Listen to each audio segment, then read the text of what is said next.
Hi everyone, welcome to my channel তিথিস time. Lucknow থেকে কলকাতা অবধি journey প্রায় 4 মাস পরে আমরা বাড়িতে এসেছি। তো তার ছোট্ট কিছু ভিডিও ক্লিপ আমি তোমাদের সাথে শেয়ার করলাম। তো এটা ছিল ওয়েটিং রুম। এই ওয়েটিং রুমের সামনেই লখনৌ স্টেশনটার পুরো স্ট্রাকচারটা তুলে ধরা হয়েছে। দেন রাত 8:30টায় আমাদের গাড়ি ছিল। আমরা অনেকটা আগেই পৌঁছে গেছিলাম অবশ্য। গিয়ে ট্রেন ধরলাম। দেন সিট নিয়ে আমরা একটু রেস্ট নিচ্ছিলাম। তারপর ট্রেন চলতে শুরু করলো।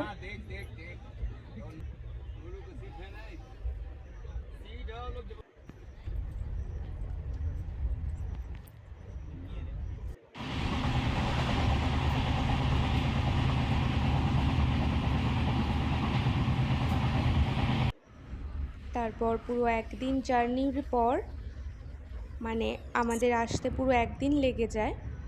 তারপর আমরা অবশেষে কলকাতায় এসে পৌঁছালাম।